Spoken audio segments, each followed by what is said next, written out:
আগামী ৫ আগস্টের মধ্যে জুলাই ঘোষণাপত্র ঘোষিত হবে বলে জানিয়েছেন তথ্য উপদেষ্টা মোহাম্মদ মাহফুজ আলম। শুক্রবার ১ আগস্ট রাত ১২টা ১ মিনিটে নিজের ভেরিফাইড ফেসবুকে দেয়া এক পোস্টে এমনটা জানিয়েছেন তিনি। পোস্টে তিনি লিখেছেন, জুলাই ঘোষণাপত্র এখন বাস্তবতা। ৫ই আগস্টের মধ্যেই ঘোষিত হবে ঘোষণাপত্র ইস্যুকে গণ আকাঙ্ক্ষায় বাঁচিয়ে রেখে এটা বাস্তবায়নের পথ সুগম করার জন্য সবাইকে ধন্যবাদ।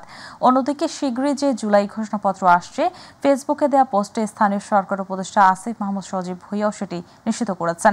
শুক্রবার রাত ১২টা ২ মিনিটে নিজের ভেরিফাইড ফেসবুকে তিনি লিখেছেন, জুলাই ঘোষণাপত্র আসছে।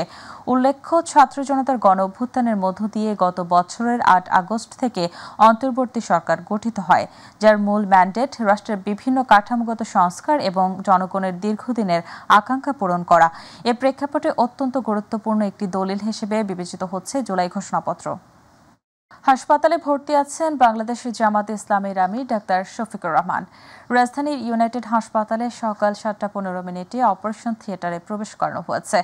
এর আগে দলের পক্ষ থেকে তার সুস্থতা কামনায় দেশবাসী ও সংগঠনের নেতাকর্মীরা প্রতি দোয়ার আহ্বান জানানো হয়। শুক্রবার দলের কেন্দ্রীয় কার্যালয়ে এক প্রেস ব্রিফিংয়ে এ তথ্য জানান জামাতের নায়েবে আমির অধ্যাপক মুজিবুর রহমান এবং সেক্রেটারি জেনারেল অধ্যাপক মিয়া গোলাম পরওয়ার। দলীয় সূত্র জানায়, গত ১৯ জুলাই শহীদ উদ্যানে জাতীয় মহাসমাবেশে বক্তব্য দেওয়ার সময় অসুস্থ হয়ে পড়েন জামাতের আমির। পরবর্তীতে এনজিওগ্রামে তার হৃৎপিণ্ডে ৫ থেকে ৬টি ব্লকেজ ধরা পড়ে, যার মধ্যে ৩টি ৮০ থেকে ৮৫% পর্যন্ত বন্ধ। চিকিৎসকেরা রিং পরানোর পরিবর্তে ওপেন হার্ট সার্জারিকে অধিকতর নিরাপদ বিবেচনা করছেন। দর্শক সহকর্মী আফজাল হোসেন আছেন রাজধানীর ইউনাইটেড হাসপাতালে। আমরা সরাসরি যুক্ত হচ্ছি তার সাথে। আফজাল, জামাতে ইসলামের আমির ডাক্তার শফিকুর রহমানের বাইপাস সার্জারির সবশেষ খবর আমাদেরকে জানাবেন।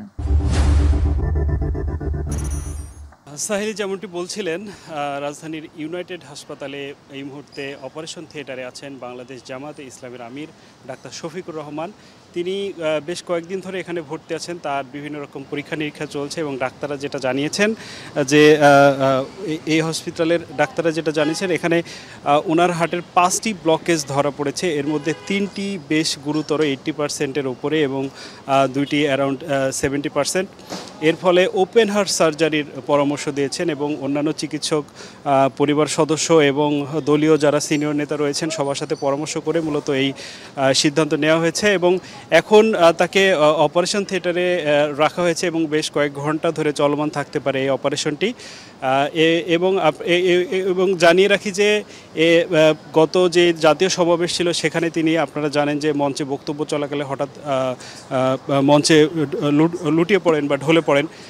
এরপর থেকে মূলত শারীরিক যেই নিয়মিত চেক আপ চলছিল, তারপর অনেকটা হঠাৎ করেই এই ব্লকেজগুলো ধরা পড়ে এবং একটা নির্দিষ্ট সময় পরে দলের পক্ষ থেকে একটা সিনিয়র নেতারা ব্রিফ করবেন, তারপরে মূলত আসলে পরিস্থিতিটা জানা যাবে। দলের পক্ষ থেকে দেশবাসীর কাছে দোয়া চাওয়া হয়েছে দলটির আমিরের জন্য এবং ডাক্তাররা জানিয়েছেন যে এই ধরনের অপারেশন খুব জটিল নয়, তবে গুরুতরও তো বটেই এবং এই জন্যে তারা বেশ অত্যন্ত গুরুত্বের সাথে দেখছেন এবং জামাত ইসলামী সমর্থিত সহ অন্যান্য যারা ডাক্তার আছেন দেশের বিভিন্ন স্থান থেকে শীর্ষ ডাক্তারদের একটা টিম ডক্টর শফিকুর রহমানের জন্য কাজ করছেন। আমরা অপেক্ষা করছি, ওনার অপারেশন শেষ হলে হয়তো আমরা পরবর্তী আপডেট জানাতে পারবো। এই ছিল আমার কাছে ইউনাইটেড হসপিটাল থেকে সবশেষ। সাহেলি। আফজাল, আপনাকে ধন্যবাদ। দেশের 3 বিভাগে অতি ভারী বৃষ্টির পূর্বাভাস দিয়েছে আবহাওয়া অধিদপ্তর। আজ সন্ধ্যা 6টা থেকে পরবর্তী 48 ঘন্টার মধ্যে এই বৃষ্টি হতে পারে। শুক্রবার আবহাওয়াবিদ AK-M নাজমুল হক স্বাক্ষরিত এক বিজ্ঞপ্তিতে এ তথ্য জানানো হয়েছে। বিজ্ঞপ্তিতে বলা হয়েছে, সক্রিয় দক্ষিণ পশ্চিম মৌসুমী বায়ুর প্রভাবে শনিবার সন্ধ্যা 6টা থেকে পরবর্তী 48 ঘন্টায় রংপুর, ময়মনসিংহ ও সিলেট বিভাগের অনেক জায়গায় ভারী থেকে অতি ভারী বর্ষণ হতে পারে। এদিকে গত 24 ঘন্টায় দেশের বিভিন্ন অঞ্চলে বৃষ্টিপাত রেকর্ড করা হয়েছে। এর মধ্যে সর্বোচ্চ 51 মিলিমিটার বৃষ্টি হয়েছে ফেনীতে। এছাড়া সিলেটে 48, চট্টগ্রামে 42, পাবনার ঈশ্বরদীতে 39, চুয়াডাঙ্গায় 38, টেকনাফে 36, নেত্রকোনায় 35 এবং রাজধানী ঢাকায় 23 মিলিমিটার বৃষ্টিপাত হয়েছে। তবে আবহাওয়া অধিদপ্তর জানিয়েছে, পরবর্তী 5 দিনের বর্ধিত সময় বৃষ্টিপাতের প্রবণতা কিছুটা কমে আসতে পারে। ভোলায় অন্তদ্বন্দ্বে ভেদুরিয়া ঘাট থেকে বরিশাল রুটে স্পিডবোট চলাচল বন্ধ থাকায় বিপাকে পড়েছেন যাত্রীরা। বন্ধ রয়েছে যাত্রী ও রোগী পারাপার। ফলে ভোগান্তিতে নদী পাড়ের বাসিন্দারা। বোট মালিকের অভিযোগ, হয়রানি করছেন বিআইডব্লিউটি এর কর্মকর্তারা।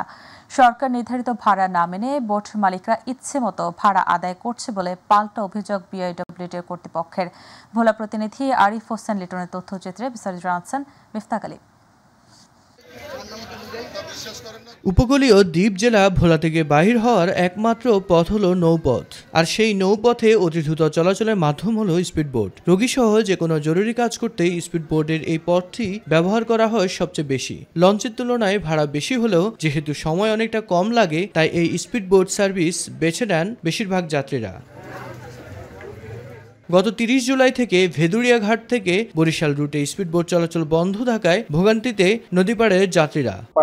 গাড়ি ঘোড়া পেতে আরো সমস্যা, সেই জন্য আমাদের জন্য স্পিডবোট থাকাটা অনেক জরুরি। স্পিডবোট বন্ধ, এখন লঞ্চে যাওয়া লাগবে, যার জন্য আমাদের দুরবস্থা হইতেছে। এখন আমাদের স্পিডবোটে যখন হবে না, তখন আমরা লঞ্চে চলে যেতে হবে। লঞ্চে রাখতে হবে, সিরিয়াল পাবো না, আমাদের ভোগান্তি ছাড়া কোনো পথ নেই। বিআইডব্লিউটিএ কর্মকর্তার হয়রানিতে নির্ধারিত মূল্যে ভাড়া নিতে পারছেন না বলে অভিযোগ বোট মালিকের। দীর্ঘদিন ধরে বিআইডব্লিউটি এর সহকারী পরিচালক রিয়াদ হোসেন আমাদের কাছ থেকে প্রতি মাসে টাইম টেবিলের নাম করে 1200 টাকা করে চাঁদা নেয়। এছাড়াও আরো 60,000 টাকা প্রতি মাসে হেড অফিসের নাম করে আমাদের স্পিডবোট মালিকদের কাছ থেকে নিয়ে থাকে। বোট মালিকরা সরকার কর্তৃক নির্ধারিত ভাড়াকে তোয়াক্কা করছে না বলে অভিযোগ বিআইডব্লিউটিএ কর্তৃপক্ষের। সরকারি নিয়ম বহির্ভূত কোনো কিছু করা হয় না। তাদের অভিযোগ সম্পূর্ণ মিথ্যা, ভিত্তিহীন এবং উদ্দেশ্য প্রণোদিত। ভেদুরিয়া বরিশালে 350 টাকা নিত, যখন সরকার নির্ধারিত 300 টাকা হয়েছে, তখনই তাদের ভিতরে এই ধরনের সমস্যা দেখা দিয়েছে। প্রশাসনের হস্তক্ষেপে দ্রুত সমস্যা সমাধান করে জনদুর্ভোগ কমানোর দাবি এলাকাবাসীর। মিফতাক আলী, মাই টিভি। এবার আমাদের কৃষি।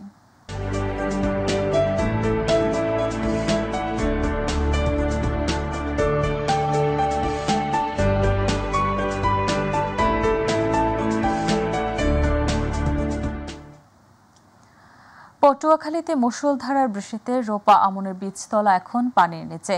আবহাওয়া বিভাগের তথ্য মতে গেল জুলাই মাসে 20 দিনে 555.2 মিলিমিটার বৃষ্টি হয়েছে, যা জেলায় রেকর্ড সৃষ্টি করেছে। আমন খেতে স্থানীয় জলাবদ্ধতা দেখা দেওয়ায় বীজতলায় পচন ধরেছে। এ পর্যন্ত 934 হেক্টর জমির বীজতলা আক্রান্ত হয়েছে। নষ্ট হয়ে গেছে প্রায় 3 কোটি টাকার বীজতলা। এতে ব্যাহত হচ্ছে রোপা আমনের চাষাবাদ। ক্ষেত থেকে পানি দ্রুত নিষ্কাশন না হলে আরও ক্ষয়ক্ষতির আশঙ্কা করছেন স্থানীয় কৃষকরা। মশিউর রহমানের তথ্যচিত্রে বিস্তারিত জানাচ্ছেন শিমুল খান। পটুয়াখালী কৃষি সম্প্রসারণ অধিদপ্তর সূত্রে জানা যায়, চলতি মৌসুমে পটুয়াখালী জেলায় 1,90,115 হেক্টর জমিতে রোপা আমন আবাদের লক্ষ্যমাত্রা ধরা হয়েছে। জুলাই মাসের প্রথম দিন থেকে 20 তারিখ পর্যন্ত টানা বৃষ্টির কারণে রোপা আমনের বীজতলা পানিতে তলিয়ে যায়। টানা বৃষ্টির কারণে আক্রান্ত হয় 934 হেক্টর জমির বীজতলা ক্ষেত। কিছু কিছু ক্ষেত্রে স্থায়ী জলাবদ্ধতাও দেখা দেয়। এতে 186 হেক্টর জমির বীজতলা সম্পূর্ণ নষ্ট হয়ে যায়। আমরা ধান সব পচে গেছে, নামিয়া মেথির আতাই আইছে, ঈশ্বরার নাই।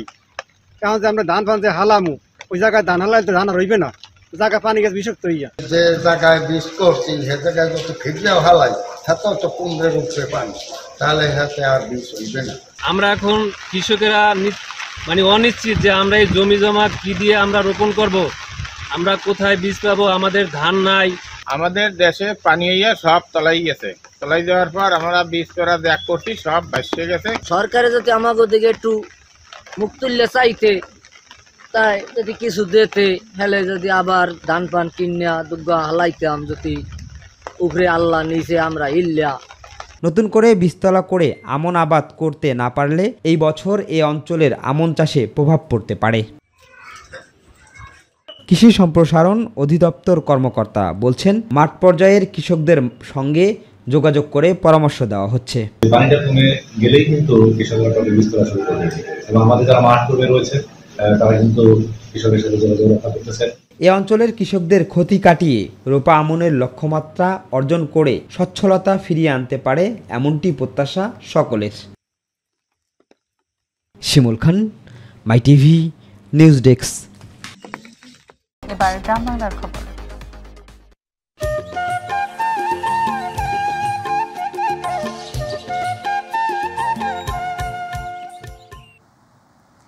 দিনাজপুরের পার্বতীপুরে চলমান এইচএসসি ও সমমান পরীক্ষায় মনিরুজ্জামান নামে এক শিক্ষকের বিরুদ্ধে জালিয়াতির মাধ্যমে বোর্ড থেকে পরীক্ষার খাতা নেয়ার অভিযোগ উঠেছে। সম্প্রতি দিনাজপুর শিক্ষা বোর্ডের অধীনে ভবানীপুর ডিগ্রি কলেজের চাঞ্চল্যকর এই ঘটনা ঘটে। জানা গেছে, মনিরুজ্জামান ভবানীপুর ডিগ্রি কলেজের লাইব্রেরির শিক্ষক হিসেবে কর্মরত। তবে সংশ্লিষ্টদের ম্যানেজ করে গত কয়েক বছর যাবৎ নিজেকে আইসিটি শিক্ষক পরিচয়ে বোর্ড থেকে আইসিটি বিষয়ের পরীক্ষার খাতা নিয়ে আসছেন তিনি। নির্দিষ্ট বিষয় শিক্ষক না হয়েও অন্য বিষয়ে খাতা নেয়ার ঘটনায় শিক্ষার্থী ছাড়া অভিভাবকদের কপালে চিন্তার ভাঁজ দেখা দিয়েছে। জড়িতদের দৃষ্টান্তমূলক শাস্তির দাবি জানিয়েছেন তারা। এদিকে কলেজের অধ্যক্ষ সমরেশ চন্দ্র দাস বিষয়টি স্বীকার করলেও ক্যামেরার সামনে কথা বলতে রাজি হননি। আপনি একটু কথা বলেন স্যার, একটু কথা বলেন স্যার। আসলে আইসিটি ক্লাস নেন ঠিক আছে, কিন্তু উনি তো আর আইসিটি টিচার না, ওই সাবজেক্টের টিচার না, উনি তো লাইব্রেরিয়ান লেকচারার। কিন্তু উনি তাহলে আপনি কিভাবে প্রত্যাহার দিলেন এখান থেকে?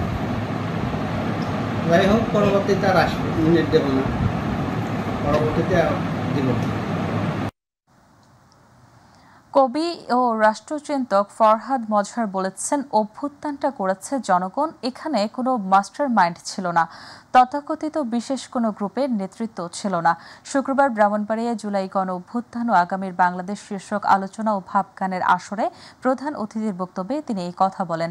ভাব বৈঠকে ব্রাহ্মণবাড়িয়ার আয়োজনে জেলা শিল্পকলা একাডেমি মিলনায়তনে আয়োজিত অনুষ্ঠানে ফরহাদ মজহার বলেন, সংস্কার নয়, নতুন করে রাষ্ট্র গঠন করতে হবে। ব্রাহ্মণবাড়িয়া টেলিভিশনের জার্নালিস্ট অ্যাসোসিয়েশনের সভাপতি আলামিন শাহিনের সঞ্চালনায় অনুষ্ঠানে উপস্থিত ছিলেন এনসিপির কেন্দ্রীয় যুগ্ম মুখ্য সংগঠক মোহাম্মদ আতাউল্লাহ, কেন্দ্রীয় মুখ্য সংগঠক আব্দুল্লাহ আল মাহমুদ জিহান, জেলা এনসিপির প্রধান সমন্বয়কারী আজিজুল হক লিটন সহ আরও অনেকে।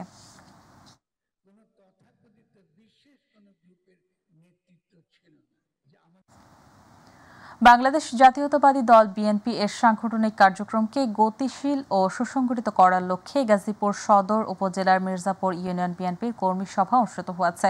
গাজীপুর সদর উপজেলা বিএনপির আহ্বায়ক আবু তাহের মুসল্লির সভাপতিত্বে ও সদস্য সচিব আবু বকর সিদ্দিকের সঞ্চালনায় প্রধান অতিথি হিসেবে উপস্থিত ছিলেন বিএনপির কেন্দ্রীয় কমিটির সহ স্বাস্থ্য বিষয়ক সম্পাদক ও গাজীপুর জেলা বিএনপির সিনিয়র যুগ্ম আহ্বায়ক অধ্যাপক ডাক্তার এস.এম. রফিকুল ইসলাম বাচ্চু।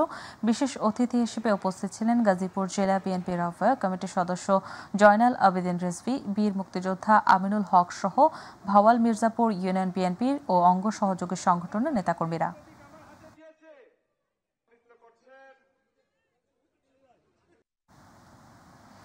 মানিকগঞ্জের ঘিওরে বিএনপির ভারপ্রাপ্ত চেয়ারম্যান তারেক রহমান কর্তৃক জাতির সামনে উপস্থাপিত রাষ্ট্র কাঠামো মেরামতের ২১ দফা অবহিতকরণ ও মানবিক রাষ্ট্র গঠনের লক্ষ্যে শুক্রবার উপজেলার বানিয়াজুড়ি বাসস্ট্যান্ডে প্রচার সভা অনুষ্ঠিত হয়েছে। বানিয়াজুড়ি ৩ নং ওয়ার্ড বিএনপির সকল সহযোগী অঙ্গ সংগঠনের আয়োজনে এ সময় বক্তব্য রাখেন মানিকগঞ্জ জেলা বিএনপির আহ্বায়ক কমিটির ১ নং সদস্য এস.এ. জিন্নাহ কবির, জেলা যুব দলের আহ্বায়ক কাজী মুস্তাক হোসেন দীপু, জেলা কৃষক দলের সিনিয়র সহসভাপতি মোহাম্মদ মাসুদুর রহমান মাসুদ, ঘিওর উপজেলা বিএনপির সভাপতি মীর মনিরুজ্জামান মানিক সহ আরও অনেকেই। মাত্র ৫০০ টাকা পুঁজি নিয়ে শুরু করেছিলেন ছোট্ট একটি চায়ের দোকান। আছে ছোট উদ্যোগী দুই ভাইয়ের জীবনে এনেছে বড় সাফল্য। গাজীপুরের কালিয়াকৈরে খায়রুল এবং সাহরুল দুই ভাই এখন মাসে আয় করছেন কয়েক লাখ টাকারও বেশি।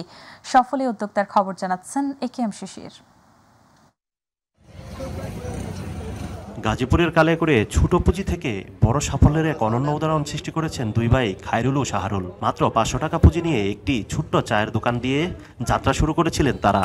সময়ের সঙ্গে সঙ্গে ধৈর্য, পরিশ্রম ও সততার ফলে সেই ছোট্ট উদ্যোগটি আজ রূপ নিয়েছে লাখ টাকার ব্যবসায়। একটি কাঠের টেবিল ও কয়েকটি প্লাস্টিকের চেয়ারে গড়ে তোলা দোকানে প্রথম দিকে ছিল শুধু রং চা ও দুধ চা। ধীরে ধীরে যুক্ত হয় আদা চা, মালাই চা, লেবু চা, মাঠা সহ বিভিন্ন রকমের চা। আর ক্রেতাদের মন জয় করে নেওয়ার ফলে দিন দিন জনপ্রিয়তা পেতে থাকে কালিয়াকৈর উপজেলার ফটিক মার্কেট এলাকার এই দোকানটি। বিকেলবেলা অবসর সময় এখানে মোটামুটি আমরা কাটাই। ঠিক আছে, পরিবেশটা খুব সুন্দর, চাটা অনেক ভালো হয়। আমরা আসছি অনেক দূর থেকে, এখানে চায়ের অনেক নামডাক আছে, যার কারণে আমরা আসছি। স্থানীয়দের মধ্যে চায়ের ভিন্ন স্বাদ ও পরিবেশনের কারণে দোকানটির সুখ্যাতি ছড়িয়ে পড়ে আশেপাশের এলাকাতেও। বর্তমানে তারা চায়ের পাশাপাশি বিভিন্ন স্ন্যাক্স ও বেকারির পণ্য বিক্রি করছেন। আছে ফেসবুক পেজও, যেখানে প্রতিদিন নতুন নতুন অর্ডার আসে। বসার মতো একটা ব্যবস্থা আছে, পরিবেশটা অনেক সুন্দর, এই জন্য আসি এখানে চা খাই। প্রায় আসা হয়, কিন্তু আসে না। শুরুতে অনেক কষ্ট করলেও এখন আল্লাহর রহমতে ভালো আছেন বলে জানান এই দুই ভাই। 500 টাকা থেকে শুরু করছিলাম, এখন আমার 50-60 হাজার টাকার মতন মানে আমার ডেলি সেল হয়। আমরা প্রথমে ওই যে কন্ডেন্স মিল্কের দুধ চা বেচতাম, পরে ওটার দাম বাড়ে যাওয়ার পরে আমরা শুরু করছি লোকে এই দুধ চা, তাতে মানে ভালো সেল হয়। সবসময় চামু যে কাস্টমারে ভালো পাইব। দোকানদার দুই ভাইয়ের ব্যক্তিগত উদ্যোগ প্রমাণ করে ছোট পরিসরে শুরু করলেও পরিশ্রম, সততা, ন্যায়নিষ্ঠা থাকলে যে কেউ পেশাগত জীবনে সফল হতে পারেন। একেএম শিশির, মাই টিভি, কালিয়াকৈর, গাজীপুর।